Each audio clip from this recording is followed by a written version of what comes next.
le nom de Mara, Mara était déjà mère ou qui a posé la question? Daniel. Oui, Daniel, oui. Daniel. C'est Oui, très, Daniel. très importante Daniel. cette question. Parce qu'on a la réponse. Là. Oui, vous savez, et vous remarquerez que le lieu, le nom est donné par les hommes, hein, ce sont les hommes qui nomment leur réalité. Voilà. Ouais. Mais quand ils arrivèrent à Mara, ils arrivèrent au summum de l'amertume, de leur de ce qu'ils sont. Parce qu'eux-mêmes étaient À ce moment-là, ils changent amers. l'eau en quelque chose d'imbuvable. Alors, je vous rappelle un point. Quand vous lisez un texte biblique, là, ce qu'on fait ce soir, vous voyez, on a isolé un verset biblique. Vous devez toujours, c'est une règle d'or, le remettre dans son contexte. Je vous renvoie au début de Exode. On est à Exode 15. Vous vous rappelez, que feront les Égyptiens sur les Hébreux? Ils leur rendront la vie Amère. Ça veut dire que lorsque vous arriverez dans ce passage, ici, Arim, dire quoi? C'est-à-dire qu'il faut quand même être, indulgent à l'égard des Hébreux. Ils sont encore imprégnés. Ils sont formatés comme ça.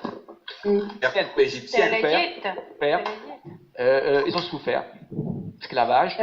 Oui. Portent encore en eux, voyez, eh bien, cette condition d'esclave. On ne peut pas de jour au lendemain, voyez, faire disparaître cette condition. Qui n'est pas, je veux dire, à la peau. Absolument. Voyez, ici. Les deux C'est traductions. là que, Raïm, je te dis que celui qui parle trop, prêche forcément. Donc les paroles que nous prononçons, même quand elles sont inutiles, on n'en mesure pas la portée de ce que ça peut avoir. Absolument. Et Pas compte, on ne se rend pas compte, Paul dit, d'accord, d'abord une parole, il faut savoir que nous sache, nous disent qu'une parole qui ne disparaît jamais, elle est inscrite quelque part, on ne sait pas très bien où, d'accord. Chaque parole que nous disons, et même chaque pensée d'ailleurs, ça on la prend à Rosh Hashanah, hein, le jour de l'an, en Rosh Hashanah, et toute parole, toute pensée, d'accord, sont inscrites. On ne sait pas très bien où, d'accord, et rien n'est perdu. C'est pas, vous savez, parfois on dit, bien je l'ai dit au passage, mais non. On doit Marqué. 1000 fois avant de sortir une parole, car on a le pouvoir de construire ou de détruire. Alors les Hébreux, regardez ce qu'ils font là, dans le texte, d'après nos sages, eh bien, ils vont ici rendre les eaux amères, c'est-à-dire qu'ils se rendent la vie amère. Est-ce que les deux traductions sont possibles donc? Oui, bien sûr, absolument. Deux traductions. Pas de Absolument. Absolument. Alors, ce qui se passe, c'est que la traduction que vous avez, classique, vous n'aurez pas ceci. Vous n'aurez pas ce que je vous propose là, ici. Pourquoi? Parce que la traduction, on va dire classique, les traducteurs généralement s'en tiennent à cette traduction, une traduction simple, littérale, vous voyez. Mais regardez bien, parce que notre cerveau, vous voyez, se concentre, se focalise sur le mot, sur les eaux. sur l'eau. Sur les eaux. Or, Oui, alors que ce sont eux qui étaient amers. oui, absolument, Jean-Pierre. Et donc, là, nous disons, attention, il faut déplacer, vous voyez, notre champ de vision. Magnifique, Chaim. Vous voyez? Super, hein? Oui. Vous voyez? C'est les Lamed, hein? Il y a un enseignement, je crois, extrêmement profond, à savoir que nous tous, ce soir, eh bien, nous avons le pouvoir de changer notre vie. Et si vous décidez, d'accord, demain matin, vous dites, maintenant, je vois la vie de manière positive, d'accord, eh bien, très positive. Pour comprendre une chose, le bien et le mal, un instant, je voudrais juste finir, René. Le bien et le mal, dans la nature, n'existent pas. D'accord? L'homme introduit le bien ou le mal. Comment? Par sa vision des choses. On aura tous la même réalité, et c'est notre vision qui changera finalement notre vie. D'accord? Très bien. Je vous dis que... Un instant, je voudrais finir mon raisonnement. Ceux qui réussissent, ceux qui sont heureux, sont ceux finalement qui voient les choses positives, de manière positive. Ouais. Alors que la réalité est la même pour tout le monde. Hein. Il y a une crise économique pour tout le monde. On a tous des problèmes personnels, d'accord. Et très souvent, on vous entendrait, on ne peut rien faire, il n'y a rien à faire. C'est pas vrai du tout. La Torah nous enseigne que nous pouvons, dans une certaine mesure, changer quelque chose. Notre vie. Voilà, c'est ce que le texte ici. Si les Hébreux, en arrivant à Mara, je peux dire à Mara, en tout cas en ce lieu, avec, c'était bien comporté, avait bien parlé, les autres, on les aurait pas appelés Mara, on les aurait appelés probablement Naomi ou Naïm, voyez? D'où? René voulait prendre la parole, pour René. Attendez, René. Moi, je voulais dire, Attends, Michel. dans la Bible même, les eaux sont comparées à On la ne peut pas écouter la télé. Oh là là, quel bruit! On ne peut pas écouter la télé. Hein. On va fermer attendez, on va fermer les micros et donner la parole à René. René, ouvre ton micro, René. Ouais, voilà. Je voulais Voilà. dire que dans la Bible même, les eaux sont comparées à la parole. C'est pour ça qu'ils ont Exact. pris les eaux. Sinon, les eaux, la parole, les eaux même sont comparées à la parole. La Bible dit dans Ézéchiel, je vous laverai par une eau pure. C'est Dieu qui parle. Donc les eaux sont comparées à la parole. Parfaitement, c'est Voilà. super. Pour ça, l'eau a été Super. choisie. Super. Merci René, absolument. Super. C'est dans le. Tout à fait cohérent. C'est juste. Mais Raïm, je voulais faire Michel, vous voulez prendre la parole? Michel. Michel. Shalom Michel. Alors, on partage la parole quand même, aussi, c'est important. Michel. Voilà. Moi, je voulais revenir sur Marat parce que je me rappelle quand on a étudié la stérilité Oui. des matriarches. Exact. Il y a une des matriarches aussi qui, on parle de Marat qui était amère, et ce mot revient aussi. Rachel. Et je pense, je ne sais plus Oui. laquelle, mais Oui. bon, quand j'ai étudié C'est Rachel, si je ne me trompe pas, oui, c'est juste. c'est Raquel.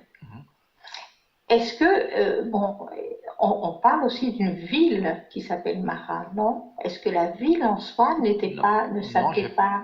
J'ai pas souvenance d'une ville. Non. Non. J'avais souvenance, j'ai pas le souvenir. C'était sur les Saddam, en tout cas, c'était sur les Oui, Saddam. Tadam, Michel, je pense, oui, Tadam. Tout à fait.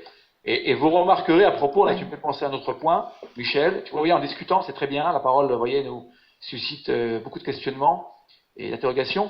Vous voyez, Marim, là, Raïm. imaginez-vous maintenant que vous pouvez, qu'on enlève tous les points. Vous aurez le prénom de la sœur de Myriam. Moshe, Myriam. de Aaron, Myriam. Ouais. Alors, dans un instant, reste encore avec nous, dans un instant, on parlera de Myriam, dans un instant. Ah, d'accord. Raïm, Oui. ma race, c'est aussi se rebeller. Se révolter. Se rebeller, bien sûr, c'est ça, c'est ce que dit le texte. Hein. Tout à fait. Il se rebelle contre la parole de l'Éternel. Voilà. Ici. Oui. Raïm, je voulais faire un Donc, lien. je fais juste, excuse-moi, je fais un lien avec ce qui vient d'être dit. Donc, se Oui. rebeller, c'est se séparer, s'éloigner de Dieu. Parce que le contraire, c'est s'unir à Dieu.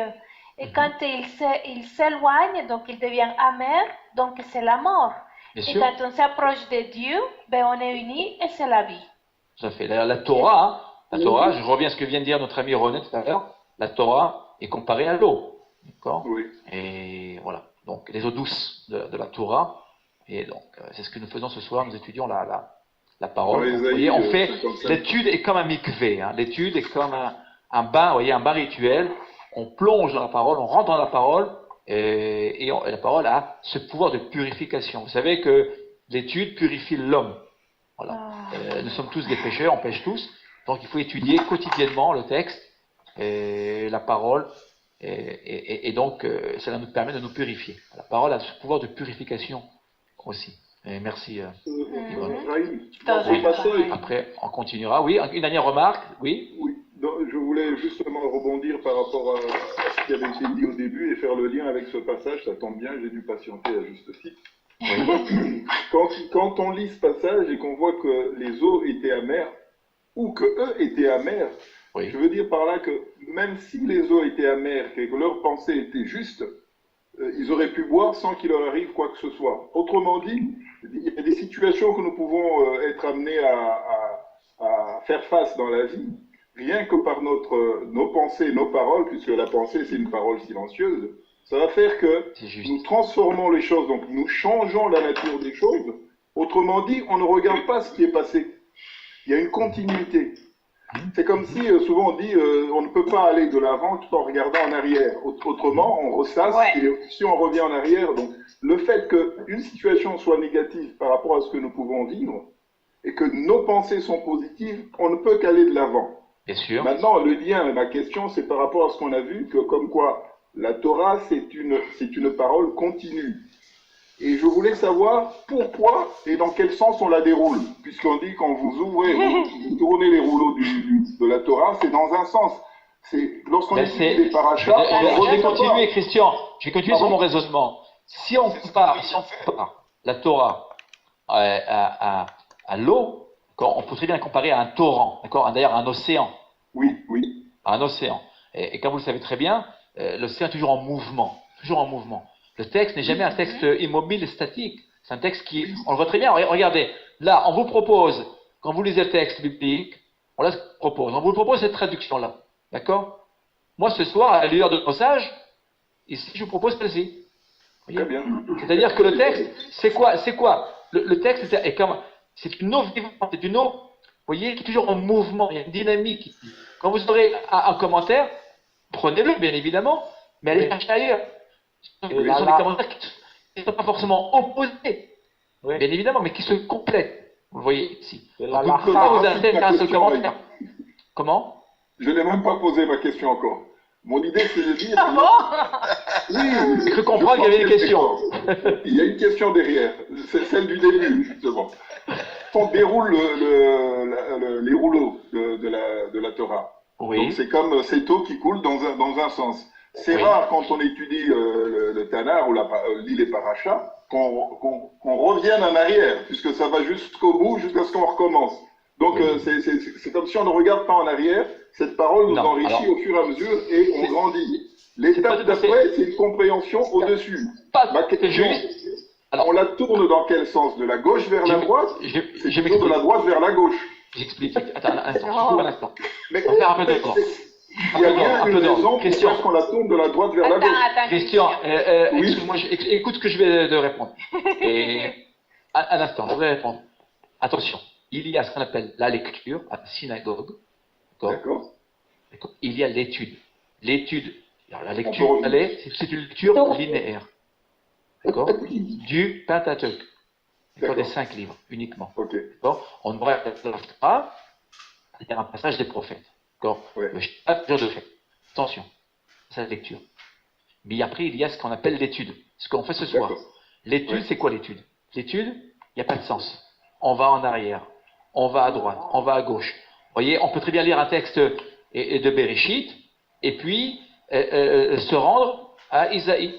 Je l'ai fait d'ailleurs hier après-midi avec nos étudiants. Voilà, j'aime bien faire cela, vous le voyez très bien. Les textes qui paraissent éloignés par le temps. Un instant, Christian. Un instant. Si vous voulez, l'étude, ce n'est pas une étude linéaire. Vous le voyez très bien ce soir. J'ai pas pris un texte, vous voyez, et puis on peut le faire. On l'a fait, on le refera. Mais l'intérêt, c'est de montrer qu'il y a une cohérence au niveau d'un enseignement. Dans l'étude. Alors, on fait quoi ce soir? Vous voyez, on se promet dans le jardin, ce paradès qui s'appelle le Tanakh. Et ici, on ne peut pas comprendre un verset sans se référer à d'autres versets. Vous voyez. Alors, si on est dans un verset, c'est comme si vous preniez le poisson, si je puis dire, et que vous sortiez de l'eau. Il va mourir. Vous devez tout de suite le remettre dans son élément. Vous voyez, la racine biblique, c'est cela. Une racine biblique aura parfois plusieurs sens en fonction de sa place dans le texte biblique. On le verra. C'est très très fréquent. Il n'y a pas de chronologie. Exactement, il n'y a pas de chronologie. Ma question, parce que j'essaie de comprendre, il n'y a pas de synagogue s'il n'y a pas le Sefer Torah. Et le Sefer Torah, c'est la lecture.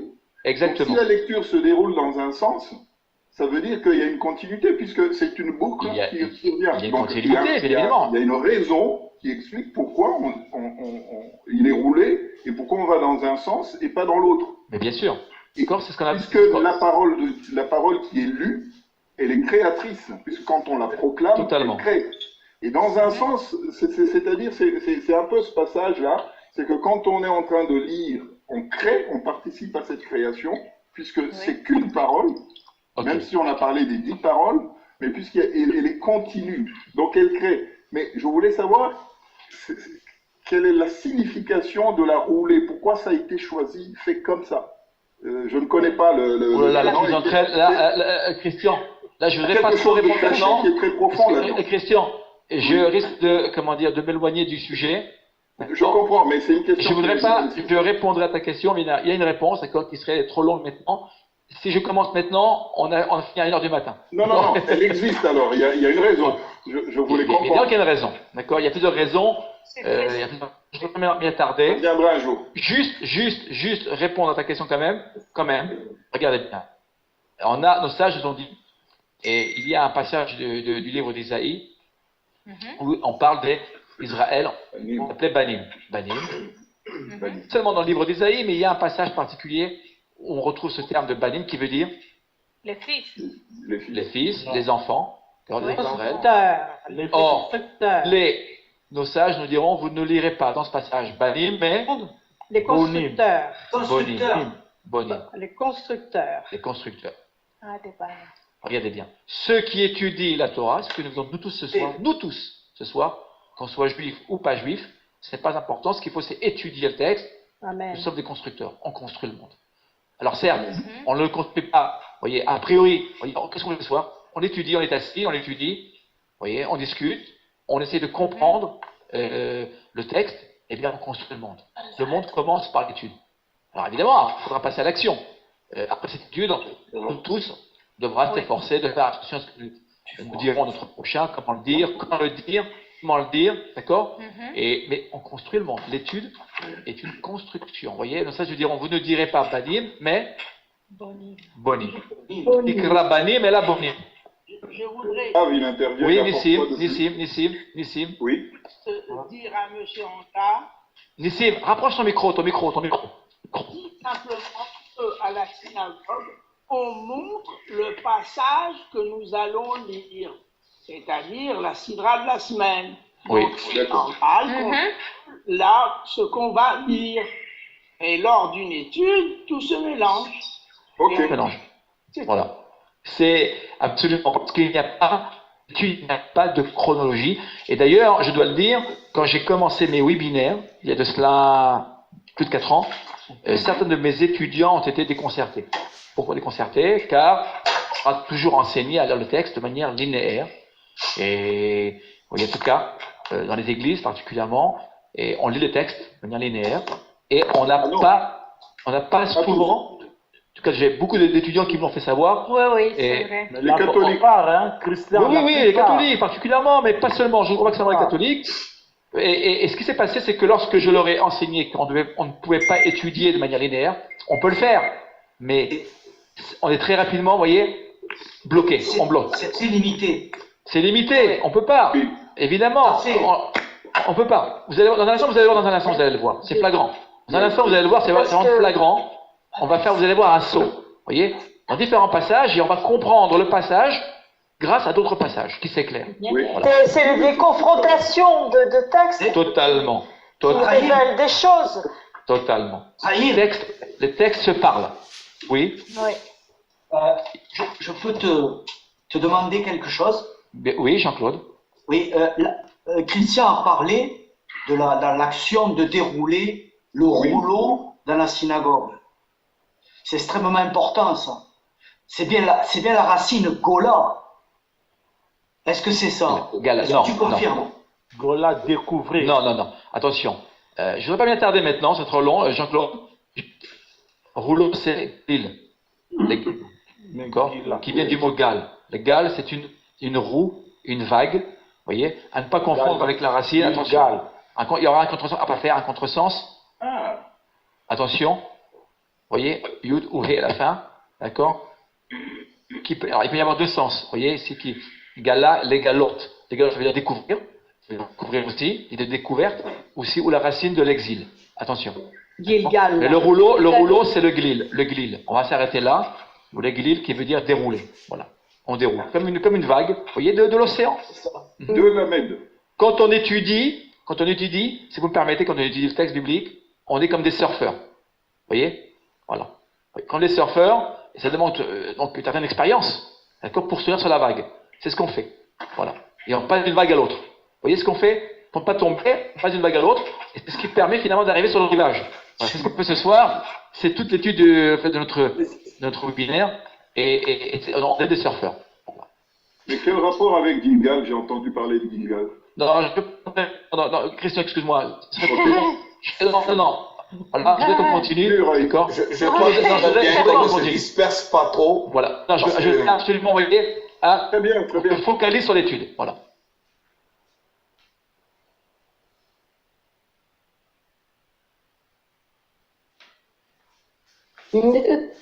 Voilà.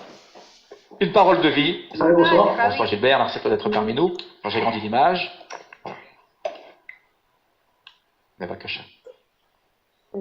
Vous savez que nos sages nous apprennent aussi à nous concentrer. Lorsque vous avez un texte, une étude, ne pas se disperser.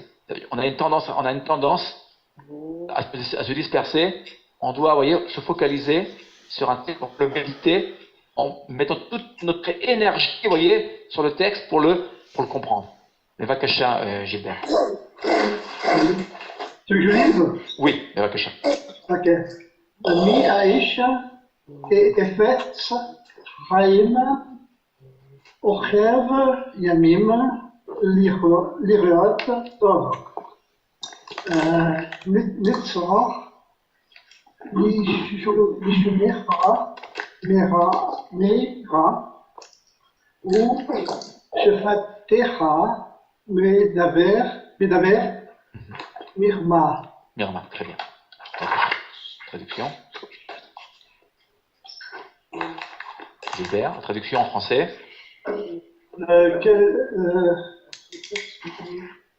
Quel est l'homme qui souhaite la vie? Oui.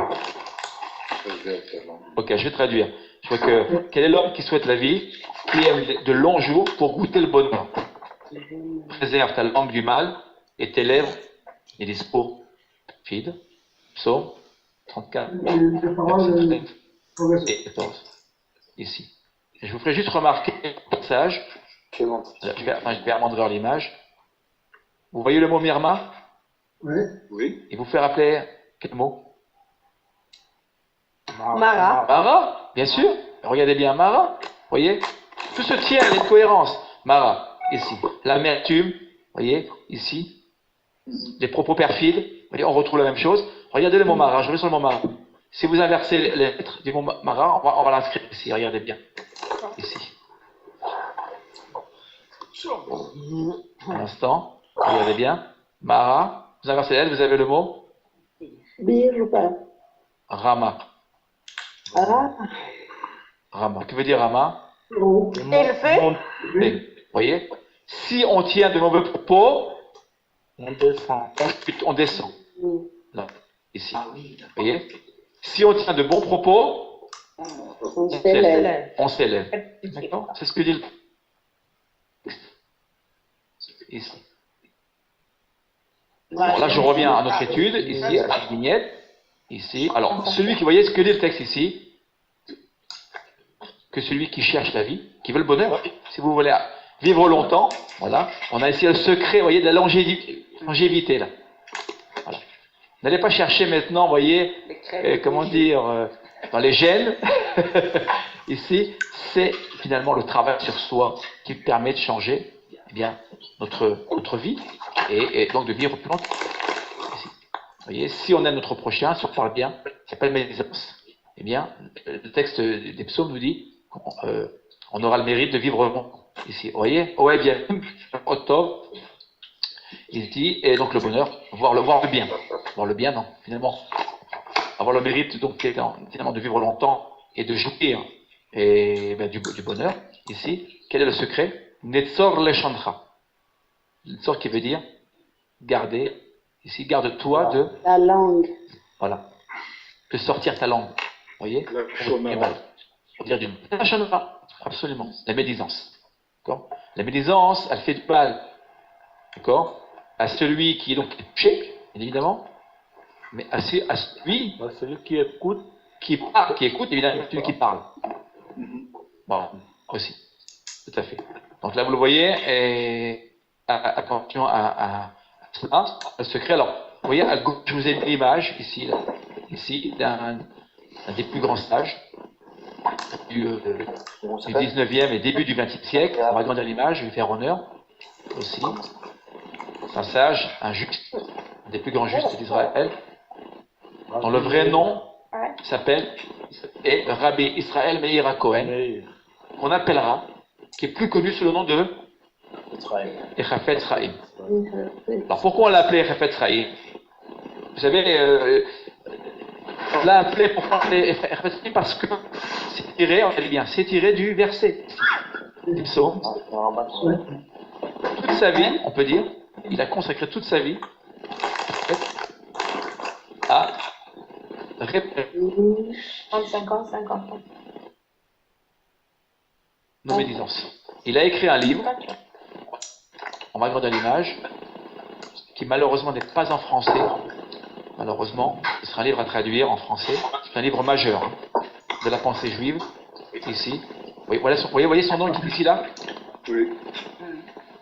On l'appelle Chafetz Chaim. Vous voyez, on ne donne même pas son véritable nom. Son nom sera dans le livre lui-même. Hein. Là. Et alors, qu'a fait Rabbi Israël Meir Cohen? Qu'a-t-il fait? Il a pris tous les versets bibliques qui touchent à la langue, à la parole.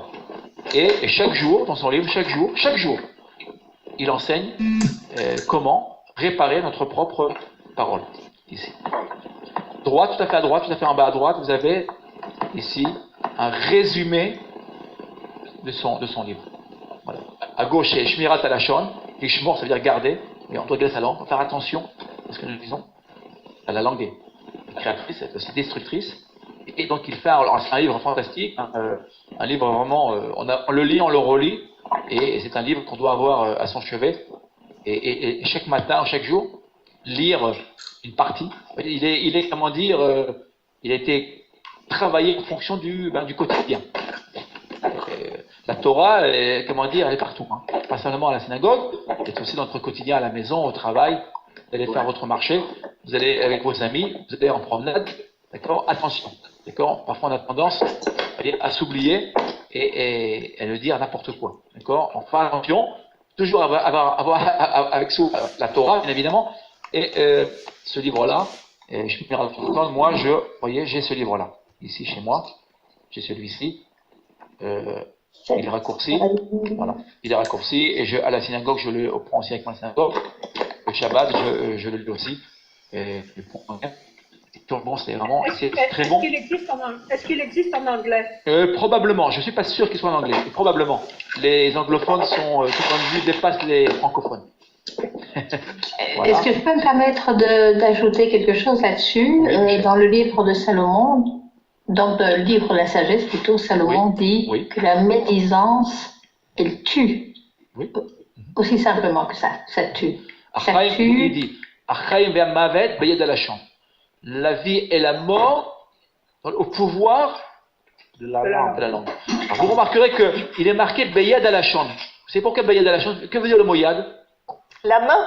La main. Oui, la main. La vie et la mort dans la main de la langue, ça veut dire quoi? Alors le mot Yad veut dire pouvoir, mais pourquoi le texte dit on aura un autre mot pour pouvoir, le mot Koch, pas le mot Foar, le Choach Alashon. On dit bien Yad Alashon. Pourquoi? Parce que la langue a le pouvoir, vous voyez, d'influencer d'autres personnes à mal agir. Vous voyez.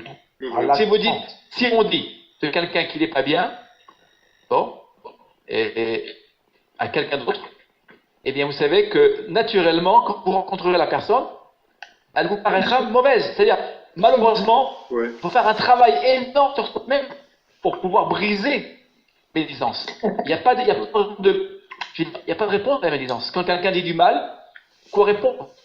Il y a une réponse à la médisance, il y a une réponse. La réponse, c'est qu'il ne faut pas juger. À partir du moment où on ne porte pas de jugement sur l'autre, on arrive à séparer les paroles médisantes, de mort, et la vie, ce qu'on regarde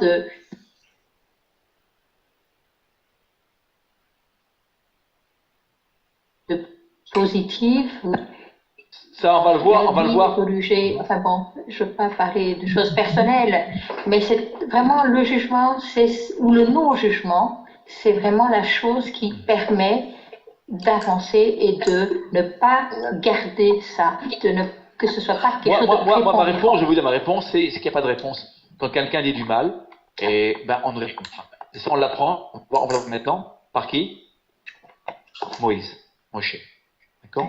Dans un instant. Donc, il n'y a pas de réponse quand quelqu'un dit du mal. C'est que si on dit du mal de vous, quoi répondre? Si ça vient à vos oreilles, quoi faire? Il n'y a pas vraiment de réponse. C'est ça. Là est le mal, si vous le voulez. D'accord? Là est la difficulté. Comment vous défendre si on vient à dire du mal sur votre propre personne? D'accord? Eh bien, comment se défendre? Il n'y a pas vraiment de défense. La seule défense, c'est se taire. Je peux dire quelque chose? Rapidement, je voudrais continuer. Oui. Oui, je peux. Chaim? Oui. Oui, je suis Alicia. Bon, Alicia.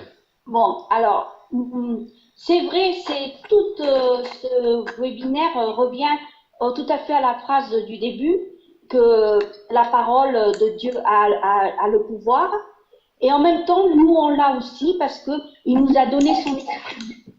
Donc, par mon expérience de vie, c'est tout à fait vrai, parce que moi, j'ai connu des histoires, je vais dire vite fait une, par exemple, une voisine qui avait maudite à une autre, et qu'elle aurait un cancer, et c'est vrai, quelques mois après, la pauvre dame, elle a eu un cancer. Mais après, cette femme qui a maudit sa voisine, un temps après, lui est tout revenu vers elle. Elle a eu plein de mauvaises choses. Donc, ça, on ne peut pas savoir vraiment. Ça, c'est bon, c'est ce qu'on est.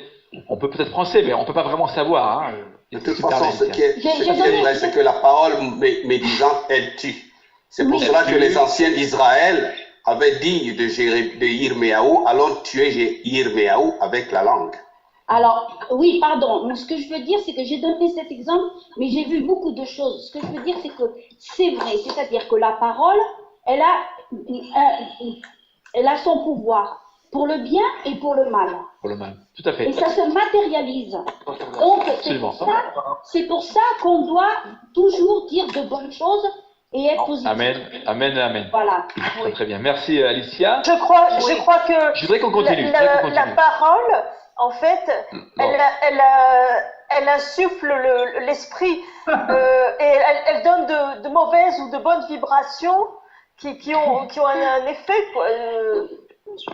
Absolument. Ok, on va continuer si vous voulez bien. Je vais demander à notre Ernestine, Vakasha, Daniel. Je voudrais vous oui, dire. ici. Je veux vous dire que le Chafetz Chaim était le maître de mon maître. Oh là là. Vous voyez? Donc, Chafetz Chaim, vous le voyez, donc ce soir, on a vraiment l'honneur et le privilège d'être avec Nissim. Et absolument. Donc, je vous conseille, si vous voulez, de lire de Chafetz Chaim. Et des écrits extrêmement importants, car la parole, vous voyez, c'est elle qui est finalement fondamentale dans l'étude, dans le quotidien, partout. Voilà. J'ai toujours appris qu'il ne fallait pas rendre le mal par le mal. Oui, c'est ce qu'on dit, c'est ce que dit le texte. Je peux poser une question? Oui, mais Vakasha, après on continuera, si vous voulez bien. Comment utiliser ce qu'on appelle l'esprit critique? Oui. Comment? Comment utiliser l'esprit critique? Ouh là là, quelle question là. L'esprit critique, ça se travaille, d'accord? Comment? Eh bien, je vais vous dire tout simplement. Ce soir, vous étudiez avec moi, avec Chaim. Je vous invite à aller étudier avec d'autres enseignants, d'autres rabbins, ailleurs. Comparer les sources, les enseignements, et donc de développer, ça se développe, hein, l'esprit critique. Voilà. Moi, mes maîtres et mes enseignants m'ont appris à aller voir partout. Voilà, et écouter, voilà, écouter la parole de l'autre, voilà, et on se forme à l'esprit critique, voilà, et ne pas avoir qu'un seul maître. Et à ne pas confondre avec l'esprit de critique. Oui, l'esprit critique. Merci. Notre critique, c'est bien, mais deux critiques, c'est pas bon. Voilà. Merci beaucoup. Daniel va nous lire le texte ici. Ok. Je vous demande le silence. Vayomer Elav Adonai Mazé Veyadecha Vayomer Maté Vayomer Ashlichu Aratsa, Vayashli Cheu, Aretsa, Vayahi, Lenachash, Vayanos, Katan, là, Daniel. Vayanos, très bien. et Nipanar. Chez Nipanar. Traduction du verset. Dit, qu'as-tu à la main? Il répondit, une verge. Il reprit, jette-la à terre, et il la jeta à terre, et elle devint un serpent. Moïse s'enfuit à cette vue. Exode 4, versets 2 et 3. Ok, alors, ce qu'on va faire, retenez bien ce verset. Ici, très simple, hein. Ce verset-là, vous le connaissez tous très très bien. D'accord, tous nos enfants connaissent très très bien ce verset. On va essayer d'aller un peu plus loin ce soir. Bon, on va retenir. Ici donc le bâton de Moshe se transforme en serpent. En serpent. Premier point. On va le retenir. Si vous vous rappelez, c'est dans Exode 4, même où l'Éternel se révèle à Moshe. Et vous vous rappelez, il y a donc ce premier signe qui est donné à Moshe. Je vous demande le silence, s'il vous plaît, autour de vous. Merci.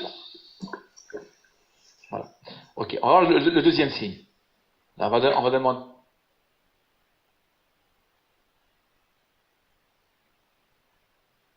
À notre ami Nissim. Attends, doucement, Nissim. Doucement pour nos amis. Voilà.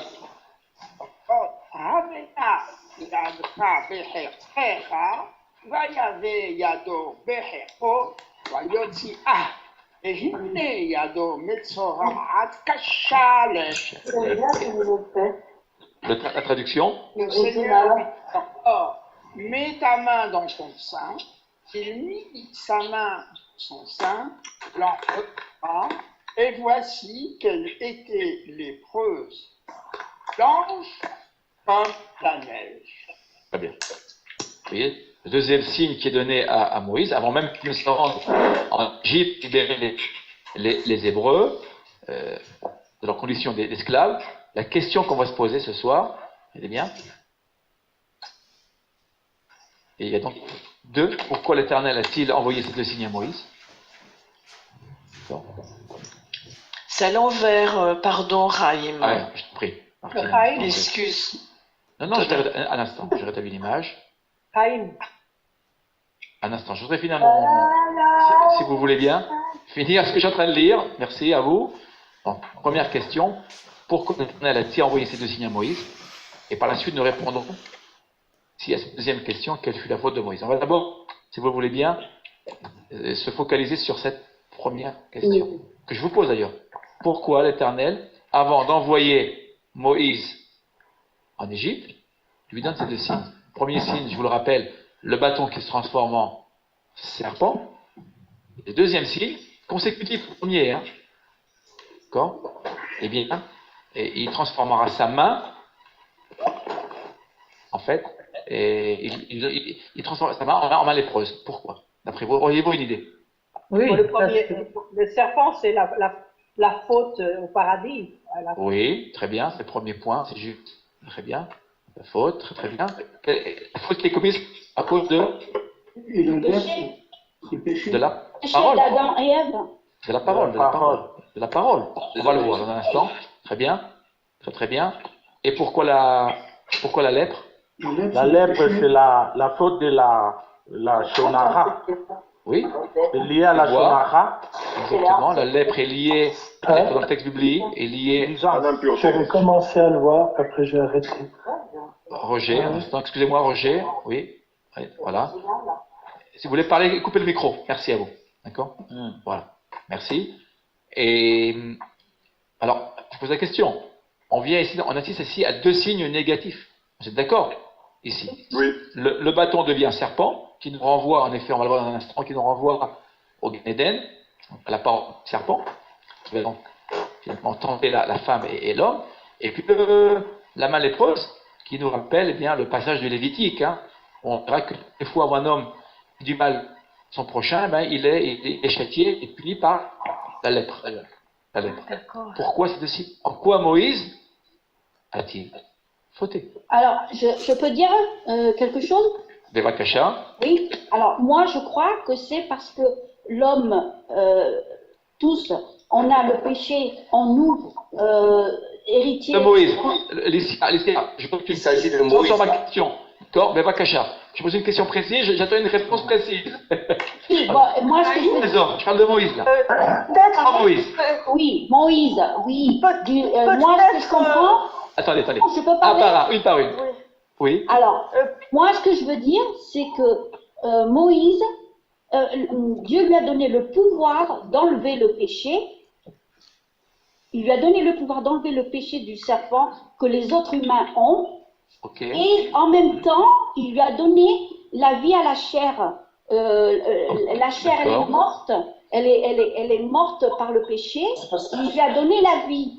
Oui, il a purifié, il lui a donné ce pouvoir. C'est ce que je comprends, moi. D'accord, alors on va retenir cela. Je peux. Attendez.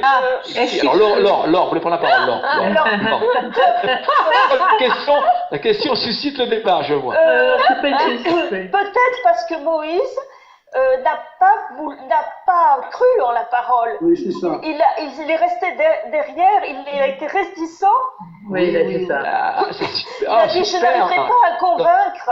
Je n'arriverai pas à convaincre le peuple. Je n'arriverai pas à convaincre le pharaon. Superbe. Et donc, Super. Il a aussi accusé le peuple. Écoutez, on va pas continuer. On va rester sur ce que vient de dire notre ami Laure. D'accord. Raïm, je peux dire quelque chose? Je peux rajouter un truc? Rapidement. Je voudrais qu'on continue. En fait, de ces deux signes, je vois la mission même de Moshe. Oui. Parce que, en fait, quand il est en train de tergiverser, quand on lit le verset d'avant, on voit les Narash. Il y a un Lamed qui apparaît là. Oui. Or, le bâton, c'est normal. Je parle mon idée. Ça veut dire devenir. D'accord. Mon idée, c'est que le bâton, ça représente le Mashiach, et le Narash va s'élever au rang du Mashiach. On va pas, Christian. Excuse-moi.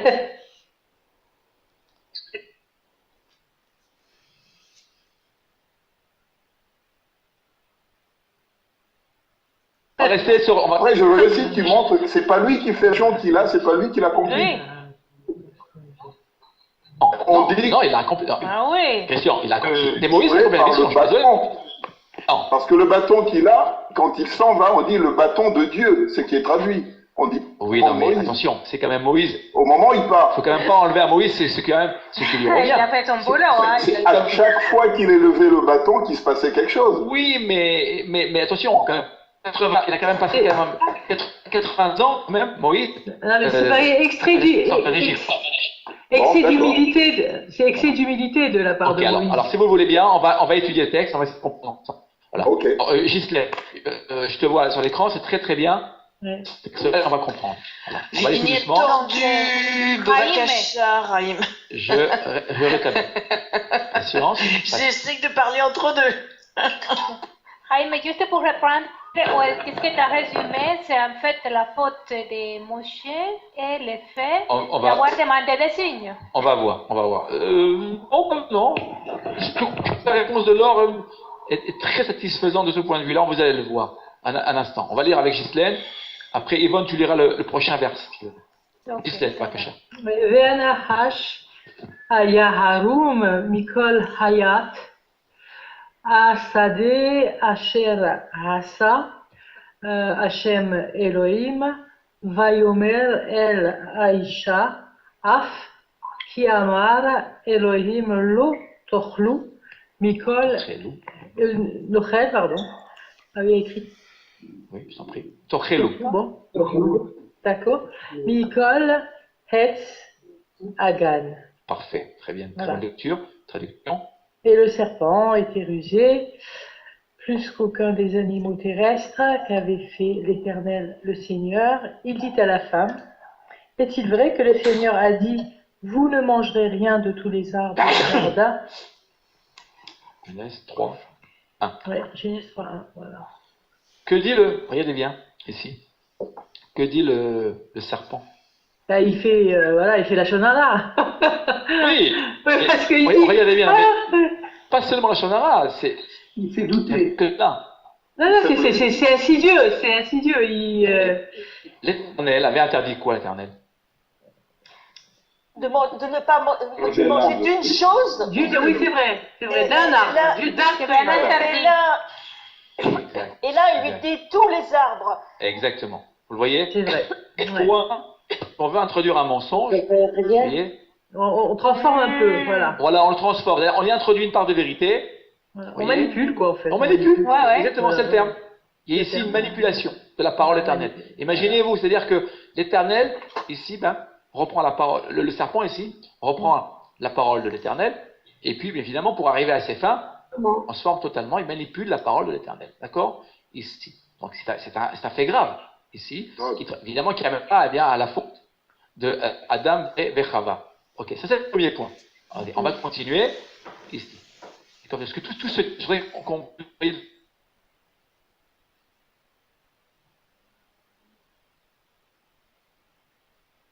Bien. Ici, on va continuer. Martine, je devine. Voilà. J'avais oublié d'enlever le son. Alors, voilà. D'accord. Voilà, vous voyez. Je fais pas de bruit. Ok, alors, un instant. Alors, Je t'en prie. Ve'anan sar me'ala oel Il voilà. Miriam metzorat kashalet vayifeng a Aaron El Miriam ve'ine metzorat. Metzorat, très bien. Nombre 12. Alors, traduction. Alors, la nuée ayant disparu de dessus la tente, Myriam se trouva couverte de lèpre, blanche comme la neige. Aaron se tourna vers Myriam et la vit lépreuse. Nombre 12, 10. 10. Vous vous rappelez? Myriam, la sœur aînée. Ah oui, parce qu'à la fin, oui. Voilà. Eh bien, elle dira du mal. Oui, de Moshe, ouais. Oui, elle le dira à qui? Elle le dira à son frère Aaron. Ouais. Alors, intéressant, je ne trouverai pas dans le détail, mais Aaron est épargné ici, parce qu'il a quand même écouté la parole de sa sœur. Mais c'est Myriam, vous voyez Myriam ici, qui finalement finit lépreuse. Totalement lépreuse. Pourquoi? Parce que dans le texte biblique, si vous vous rappelez, pour ceux qui connaissent ce texte, toutes les fois où un homme ou une femme d'ailleurs et tient des propos de médisance, il est frappé de la lèpre. Vous voyez, on en fera une étude, je pense que, vous voyez, cette notion de parole est extrêmement importante, on la retrouvera dans beaucoup de textes.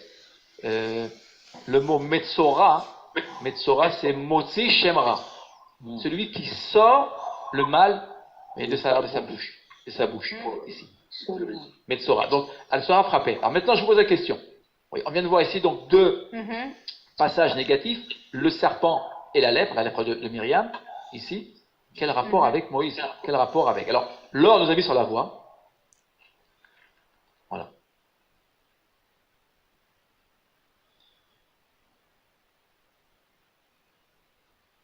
Ici. Eh ben, je reviens à Laure. Tu as pris l'image. Martine. Laure. Merci. Pour les versets, je t'en prie. Martine, tu liras le dernier verset. D'accord, qu'on lira après notre ami Laure. Ok, ciao. Vayan Moshe, Vayomer, Vehen Lo. Attends, c'est tordu, je l'ai rétabli pourtant. Non, elle est droite. C'est bon? Elle est droite. C'est pas chez moi, mais bon. Attendez. Martine, je voudrais que tout le monde est là, d'accord? Tout le monde doit la voir. D'accord. Attendez. Elle était bonne? Oui, très bien. C'est ok? Ouais. C'est bon? Oui, c'est bon, Raïs. Très bien. Voilà. C'était bien. Tout le monde lit le texte, j'y tiens absolument. Voilà. Merci, Raïs. Et Bakachar. Vehen Lo Yaaninouli. Non, reprends, excuse-moi alors. Est-ce que tu peux reprendre le texte? Vayan Moshe, Vayomer, Vehen Lo Yaaninouli, Velo Yashmeu, Ishmeu Bekoli, qui Yomru, Lo, Nira, Elera, Adonai. Adonai, traduction. Moïse prit la parole et dit, mais certes, ils ne me croiront pas et ils n'écouteront pas ma voix, parce qu'ils diront, l'Éternel ne t'est point apparu. Wow. Alors là, je voulais faire le lien entre la vision et la parole. Oui. Parfois on dit, bon, il faut, pour le croire, il faut le voir. Oui. Donc, je ne sais pas, j'ai pensé à ça en lisant la préparation que tu nous avais envoyée. Oui. Mais non, mais je pense que, sans aller aussi loin, si tu me permets, Laure, regarde bien. Regardez bien là. Le lo. Que dit là, c'est l'épisode du. Un instant. Je vais ma phrase. D'accord, merci. Le texte, regarde bien là. On va le remettre dans son contexte. Il s'agit ici de la fameuse vision du buisson ardent. Vous vous rappelez? L'Éternel se révèle à Moshe et lui dit, je t'envoie ça, libérer les fils d'Israël d'Égypte. Ici. Quelle réponse immédiate de Moshe? Ah, mais c'est qu'il avait tué. Non, non, Yvonne. Non, on va coller au texte, s'il vous plaît. On colle au texte. Il ne croit pas que le peuple Je était pense à la faute capable. de Moïse. Un instant. Oui, Malatam. Il ne croit pas que le peuple était capable de. Exactement. D'accepter l'injonction divine. Absolument, regardez bien. Il dit, ils ne me croiront pas, ils ne m'écouteront pas, c'est-à-dire obéir même. Vous voyez, il a exprimé le peuple. Sinon à tout. Ici, voilà. Diront, l'Éternel n'était point apparu. Regardez bien, il y a 3 lots ici. Ni plus ni moins. Mais comment? Je vous pose la question maintenant. Qui sera la question d'ailleurs que l'Éternel posera à Moïse à travers les 2 signes. Il lui dira, mais comment toi, Moïse, tu peux a priori connaître la réponse, la réaction des fils d'Israël? Tu ne les as pas encore rencontrés. Tu as été pendant 40 ans, tu as été séparé d'eux. Sois positif. Va à leur rencontre, d'accord, et fais-les sortir d'Égypte, comme moi, l'Éternel, je te l'ordonne. Comment peux-tu, a priori, avoir, finalement, une vision aussi négative du peuple? Si tu y vas comme ça, il est évident qu'ils ne voudront jamais sortir. D'accord? C'est ce que vient de voir tout à l'heure avec les eaux de Mara. Vous vous rappelez les eaux de Mara? Oui. Ils étaient amers, donc les eaux étaient amères.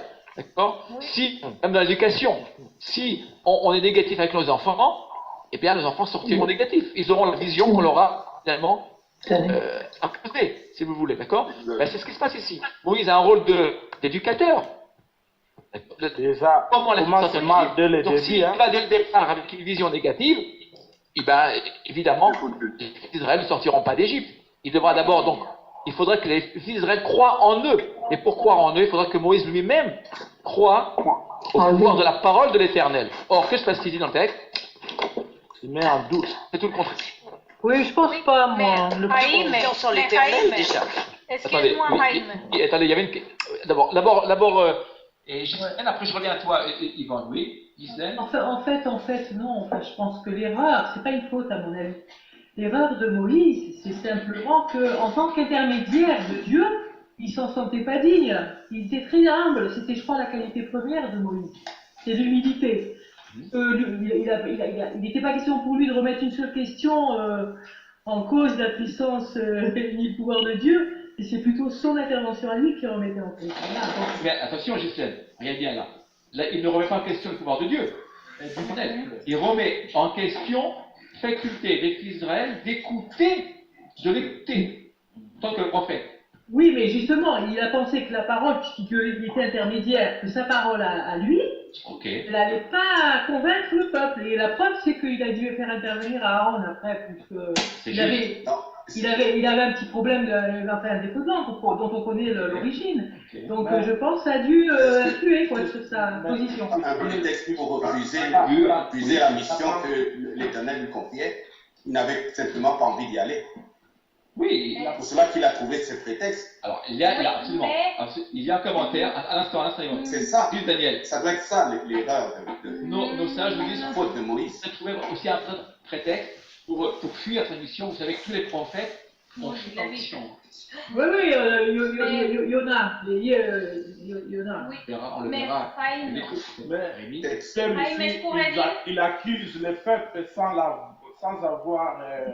Il connaît le peuple. Non, le peuple, il ne voulait pas y aller. Ça fait 40 ans quand même, il pas qu'il a été. Bah ouais, il connaît le peuple. Il râle tout le temps. Le peuple, non. Il va prendre la parole. Mais rappelons-nous de l'expérience qu'a eu Moïse. Il a tué d'abord un Égyptien et il trouve après 2 Juifs qui sont en train de se bagarrer. Et il essaie de les séparer et on l'entend dire, mais est-ce que tu vois qui t'a donné l'autorité d'intervenir entre nous? Très bien. Est-ce que tu vas nous tuer comme tu as tué l'Égyptien? Alors il a cette expérience-là et avec ces mots, il les répète à Dieu parce que déjà avant il n'avait pas l'autorité et alors maintenant avec quelle autorité va-t-il arriver? Il a cette Vous voyez ce que vient de dire Yvonne? Excellent. Et Yvonne, c'est à toi qui viens à ma rescousse.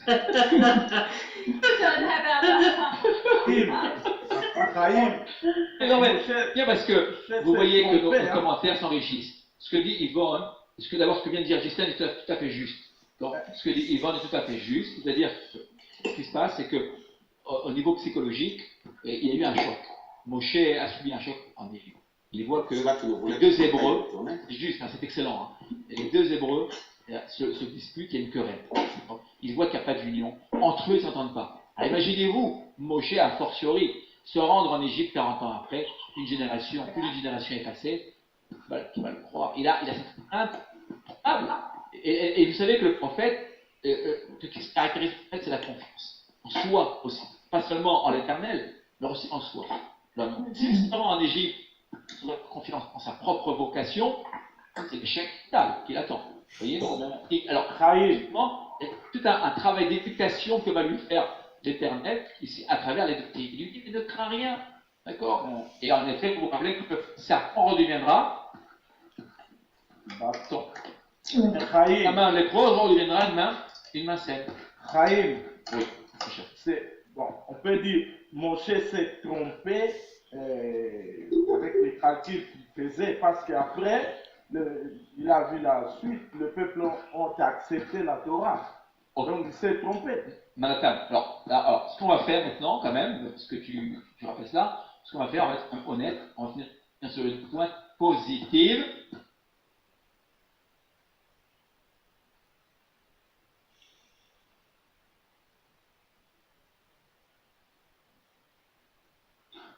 Moshe, quand même. Oui, Martine a lu le texte, Martine, je vais établir préféré quand même. Amen. Oui, on ne dirait que du bien.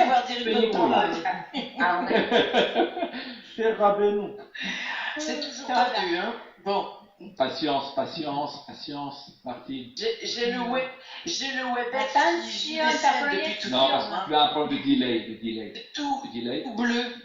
Non, c'est équivalentement. Un instant. Non, mais ça va, ça passe bien. Hein? Ça y est, ça arrive. Voilà, il y a un problème de delay. Oh là là.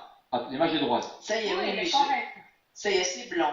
Ok, on va lire le texte. Avant je voulais poser une petite question d'abord. Débat cachage. Parce que en fait, il y a 3 signes que Dieu donne à Moïse. Il y a le bâton, il y a la main, et il y a l'eau. Il doit verser de l'eau sur la terre qui se transforme en sang. Alors je me demande, on parle toujours de ces 2 exemples que tu viens de mentionner, mais pourquoi est-ce qu'on ne parle pas beaucoup, enfin les gens ignorent souvent qu'il y a les 3 signes. Les 3 signes. Et le 3e signe n'a rien à voir avec le 3e signe n'a rien à voir avec les eaux du Nil, qui se transformeront en sang. Ça aussi, il faut le savoir. Ah non? Le sang, pourquoi le sang? Je vous le rappelle, on y a répondu ce soir. Rappelez-vous, la mauvaise langue conduit à la destruction. À la mort. À la mort. Rappelez-vous Caïn et Abel. Tout se tient, il y a une cohérence dans le texte. Hein. Il lui dit attention, la parole, c'est-à-dire l'eau, c'est quoi l'eau? On l'a vu ce soir avec René. La vie, c'est la parole. C'est la Torah, c'est la parole de l'Éternel. D'accord? Il dit attention, cette parole, si tu la transformes, et là, en disant du mal, d'une certaine manière, d'accord? Si on suit cette interprétation, bien elle peut mener à la mort. Et en effet, ça nous renvoie, rappelez-vous, ça nous renvoie justement, rappelez-vous, à la mort de l'Égyptien. Vous vous rappelez? Parce que Moïse versera le sang finalement. Et que se passe-t-il? La chose sera suivie, vous vous rappelez? Oui, Da, oui, c'est ça. Noda Adavar. C'est intéressant. Et la chose fut connue. Oui. C'est-à-dire que Moïse lui-même sera poursuivi, en fait, et après que Pharaon sache et su que Moïse avait avec l'Égyptien, alors que Moïse, qui était donc prince d'Égypte, son but c'était de venir le libérer, sauver son peuple par amour, conscience, il avait une très haute conscience au niveau identitaire, et bien qu'il soit le prince d'Égypte, et ça nous rappelle donc le sang probablement ou bien de Caïn, ou bien aussi de l'Égyptien versé. Raïm, je peux dire quelque chose rapidement? Rapidement, je voudrais qu'on lise le texte, vraiment, quelque chose à propos de Moshe. Oui. Alors, Moshe était collé à son passé de l'Égypte, mais dans les buissons ardents, Hachem lui dit d'enlever ses chaussures. Les chaussures, c'est l'image aussi des blocages, Naal. Donc, il devait se libérer de son passé. Tout à fait. C'est juste. Mais c'est quand même moins lié à la parole pour l'instant. D'accord? Ok. Voilà. Alors, on va demander à Martine de lire notre dernier verset, le Vakasha. Martine? Oui. Zéror, les Abraham, les Yitzhak, ou les Israël, Avarera, Avadera, Asher, Nishbaeleta,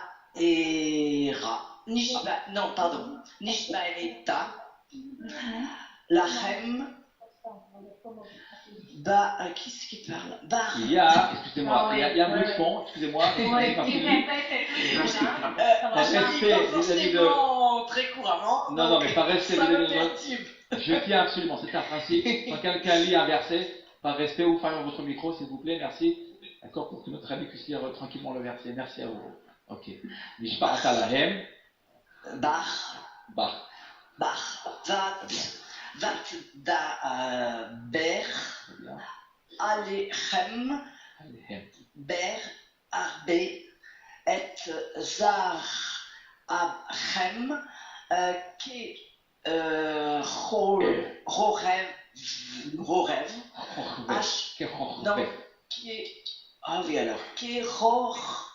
non, ah oui alors, Kerorve, pardon, d'accord, oui. Hashamaim, Verol, Haaretz, Azot, Asher, Amarti, Amet, non pardon, Aten, Eten, les Arachem, les Na. Ah non, pardon. Pardon, je dois être fatiguée là. Vénachalou, les Olam. Très bien. Merci. Traduction.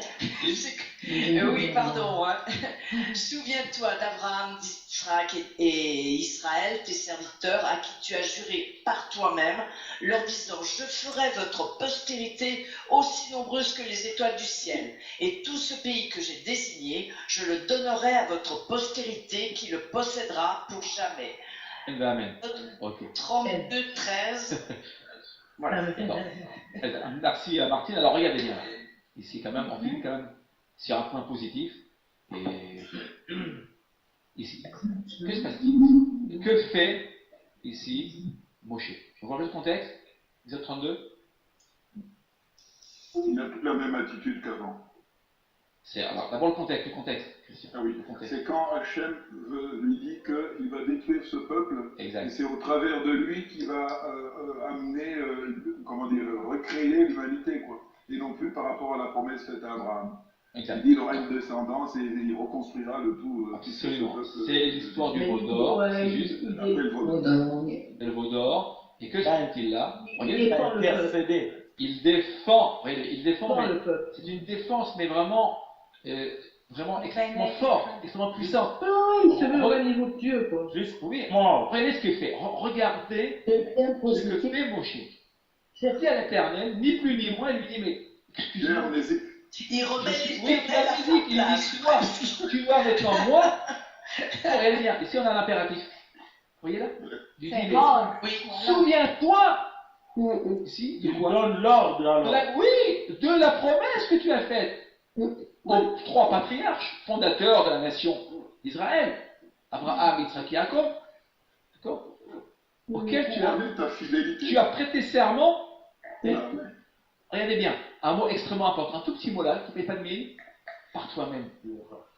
Bah, c'est-à-dire que l'Éternel a mis son sceau, d'accord, personnel lors de l'alliance, plus avec les patriarches. Il lui dit maintenant, toi, quelle est ta parole aux enfants d'Israël, à travers et les patriarches, tu serais donc capable de te remettre ta parole en question. Regardez ce qui se passe ici. Moshe renvoie, regardez bien, il y a un dialogue ici, hein. C'est ce qui est fantastique, on a dit ce qui est génial même dans le texte. Regardez ce qui se passe ici. Exode 4, oui, regardez bien, Exode 4, l'Éternel donne une leçon à Moshe. Ouais. Il lui dit, excuse-moi Moshe, là il me semble que tu as fauté par la parole. D'accord? Tu dois croire en ton peuple. Que fait Moshe ici? Regardez bien, que fait Moshe finalement au final? Il lui dit la même chose, qu'il doit croire en son peuple. Absolument, il lui renvoie la balle, si je puis dire. Il lui dit, mais moi Moshe, je me rappelle, quand je t'ai rencontré au buisson ardent, tu m'as donné une leçon. Cette leçon, je l'ai retenue, à mon tour de te la renvoyer. Toi maintenant, toi l'Éternel, c'est une défense, mais à mon avis, mais géniale, extrêmement forte. Il lui dit, moi j'ai appris la leçon, d'accord, que tu m'as enseignée à travers les trois signes, votre juste, c'est juste, et bien à mon tour de te le rappeler et de te dire, bien, à toi maintenant de tenir ta parole, d'accord. Et regardez pourquoi, je vous ai renvoyé ici une réponse intéressante, on va aller voir ensemble. Deutéronome 23, 22, qu'est-il dit à Deutéronome 23, 22, on va le voir ensemble. Et nous finirons là-dessus. Ouais. Partagez notre texte. Attends, je vais ouvrir ici. Mais même temps, ce dialogue qu'on fait avec Dieu, avec Hachem, ça permet de protéger que Hachem détruise le peuple. Parce que c'est le dialogue, la relation avec Dieu. Bien sûr, c'est le dialogue. Totalement. Qui protège. Absolument. Attendez, on va aller voir, on va ouvrir un instant, on va ouvrir notre Deutéronome, notre livre Deutéronome 23, 22. Regardez bien. Oui. Ce que fait finalement Moshe. Un instant, je fais un marché, oui, voilà. 23, excusez-moi. C'est 23, 22. On va être précis, voilà. Regardez bien. Ici. On va lire ensemble si vous voulez bien. Qui dor neder Adonai lo shalemo ki darosh idreshenu Adonai echa mach haya becha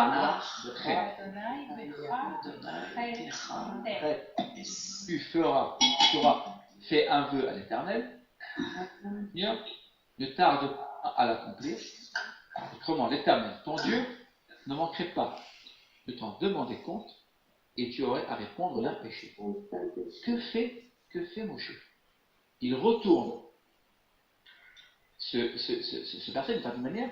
L'Éternel lui dit maintenant, toi, tu ne tiens pas parole, tu es dans la situation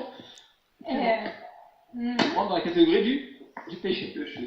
Comment toi, l'Éternel, tu pécherais? C'est ce qu'il lui dit, évidemment, de manière allusive, mais on le voit très très bien dans le texte. Il lui dit, tu nous ordonnes d'être fidèles à notre parole, et toi, tu ne le serais pas. Vous voyez? Et donc il y a un retournement, à mon avis, extrêmement fort. Vous voyez finalement que la faiblesse de Moshe, ici, elle est positive. Pourquoi elle est positive? Car finalement, la leçon qu'il recevra de l'Éternel lui permettra finalement de défendre l'ensemble d'Israël. Sans cette leçon-là, j'y reviens là, sans cette leçon en Exode 4, Moshe probablement n'aurait pas eu la force, vous voyez, la faculté, le pouvoir de répondre comme il l'a fait à l'Éternel.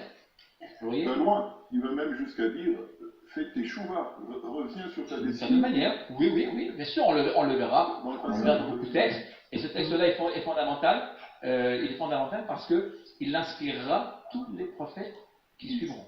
On le verra avec Jérémie, on le verra même dans Isaïe, absolument, dans les grands prophètes, se serviront en fait de cette thèse. C'est une thèse ici, hein, une vision.